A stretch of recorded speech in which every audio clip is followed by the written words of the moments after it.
একদিন শ্যানজি শুনতে পায় ইয়ানের এক বন্ধু ইয়ানকে বলছে এখন তো চ্যানেরও গার্লফ্রেন্ড হয়ে গিয়েছে। এটা শুনে শ্যানজির মন খারাপ হয়ে যায়। সে কাউকে কোনো কিছু না জানিয়ে সোজা চলে যায় চ্যানের শহরে। সেখানে যাওয়ার পর ইয়ান তাকে ফোন করে বলে তোমার টিউশনের সময় হয়ে গিয়েছে, তুমি কোথায় চলে গিয়েছো? শ্যানজি বলে সে চ্যানের শহরে এসেছে। ইয়ান তো এই কথা শুনে খুবই অবাক হয় আর প্রশ্ন করে তুমি সেখানে কেন গিয়েছো? শ্যানজি ইয়ানকে মিথ্যা কথা বলে যে সে তার অনলাইন বয়ফ্রেন্ডের সাথে দেখা করতে এসেছে। এই কথা শুনে ইয়ান আরো বেশি রেগে যায়। সে শ্যানজিকে ওই ছেলের সাথে দেখা করতে নিষেধ করে। ইয়ান শ্যানজিকে বলে সেখানে অপেক্ষা করতে। সে চ্যানকে তার কাছে পাঠাচ্ছে। কিছুক্ষণ পর চ্যান এখানে চলে আসে। তার সাথে একটি মেয়েও ছিল। শ্যানজি তো মেয়েটিকে দেখে অনেক বেশি কষ্ট পায়, কারণ সে মনে করছিল এটাই হয়তো চ্যানের গার্লফ্রেন্ড। চ্যান শ্যানজিকে বলে তুমি এখানে কি করছো? তোমার বাড়ির সবাই তোমাকে নিয়ে কত চিন্তা করছে তা কি তুমি জানো? তুমি যে ছেলের সাথে দেখা করতে এসেছো সে কোথায়? শ্যানজি বলে সে আমার সাথে ব্রেকআপ করে ফেলেছে, এখন তো ও নিজের গার্লফ্রেন্ডও বানিয়ে ফেলেছে। এইসব কথা বলে শ্যানজি কান্না করতে শুরু করে। একটু শান্ত হওয়ার পর সে চ্যানকে ওই গিফট দেয় যেটা সে সেদিন গ্রাজুয়েশন সেরেমনির দিন দিতে চেয়েছিল কিন্তু পারেনি। তারপর সে চ্যানকে বিদায় জানিয়ে নিজের শহরে ফিরে আসে। সামনে ইয়ানকে দাঁড়িয়ে থাকতে দেখে শ্যানজি কান্না করতে থাকে। ইয়ান তখন শ্যানজিকে বকাবকি না করে তাকে সামলায়। এভাবে আরো অনেকটা সময় কেটে যায়। শ্যানজি ওর অতীত ভুলে নতুন করে জীবন শুরু করেছে। এখন শ্যানজি চ্যানের শহরের একটি ইউনিভার্সিটিতে পড়াশোনা করছে। এখানে শ্যানজি নতুন তিনজন বান্ধবীকে দেখতে পায়। এদের তিনজনের নাম হচ্ছে নিং, শিন এবং লি। হঠাৎ করে লি কারোর সাথে ধাক্কা খেয়ে পড়ে যায়। তখন মিং নামের একটা ছেলে এসে লিকে সাহায্য করে। ওরা দুজন যখন শ্যানজিদের কাছে আসে তখন মিং নিজের পরিচয় দেয়। সে ছিল স্পোর্টস ডিপার্টমেন্টের। এখানে মিং এর সাথে সবার বন্ধুত্ব হয়ে যায়।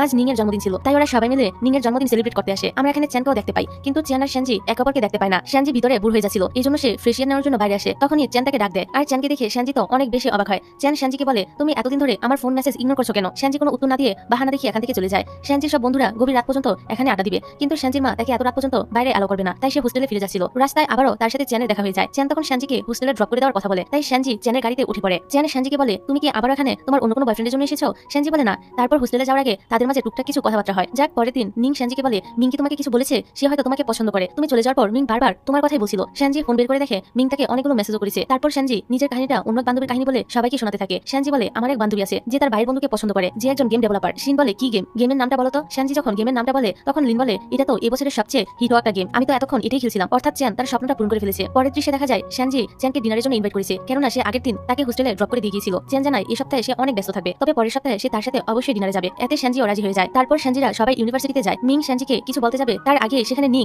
আর মিং এর এক বন্ধু যার নাম কিয়াং সে এসে উপস্থিত হয়। জানা যায় তারা দুজন এখন ডেট করছে। এতে সবাই তাদের জন্য অনেক খুশি হয়। অন্যদিকে দেখা যায় জিয়াং নামের সেই মেয়েটা চ্যানের জন্য পার্সেল পাঠিয়েছে। চ্যান মেসেজ করে জিয়াংকে বলে আমি তোমার সব টাকা পরিশোধ করে দিয়েছি, তাই ভালো হবে যদি এখন থেকে তুমি আমার থেকে দূরে থাকো। চ্যানের এই কথায় জিয়াং তো অনেক রেগে যায়। এদিকে চ্যান কাজ নিয়ে এতটাই ব্যস্ত থাকে যে ঠিকমতো খাওয়া দাওয়ার সময় পায় না, এই জন্য ওর শরীরটা একটু খারাপ হতে থাকে। আজ আবার চ্যানের শ্যানজির সাথে ডিনারে যাওয়ার কথা ছিল, শরীরটা খারাপ হয়। চ্যান শ্যানজিকে ফোন করে বলে আজ সে আসতে পারবে না। শ্যানজি চ্যানের কথা শুনে বুঝতে পারে ওর শরীরটা খারাপ, তাই শ্যানজি চ্যানের বাসায় এসে চ্যানকে হসপিটালে নিয়ে যেতে থাকে। যাওয়ার সময় শ্যানজি চ্যানের সাথে দেখা খায় আর অ্যাক্সিডেন্টলি চ্যান শ্যানজির কপালে কিস করে ফেলে। ফলে দুজনের মধ্যে একটা অকওয়ার্ড পরিস্থিতি সৃষ্টি হয়। তারপর হসপিটালে চ্যানকে অ্যাডমিট করা হয় আর পুরোটা সময় শ্যানজি চ্যানের খেয়াল রাখতে থাকে। শ্যানজির এত খেয়াল দেখে চ্যান বলে তুমি তো দেখছি অনেক বড় হয়ে গিয়েছো। শ্যান বলে যাক, তাহলে তুমি নোটিস করেছো, আমি তো ভেবেছি এখনো তুমি আমাকে ওই পিছিয়ে মেয়েই ভাবো। তারপর দেখা যায় নিউ ইয়ার পার্টিতে শ্যানজির সব ফ্রেন্ডরা গেল, সে তাদের সাথে যায় না। তখন চ্যান শ্যানজিকে কল করে ডিনারে ডাকে, কারণ আগের বার সে অসুস্থ হয়ে যাওয়ার ফলে ডিনারে যেতে পারেনি। তারপর রাতে ওরা দুজন একসাথে ডিনারে যায়। চ্যান বলে হসপিটালে তুমি আমার অনেক খেয়াল রেখেছো, তাই আজকে ট্রিট আমার পক্ষ থেকে।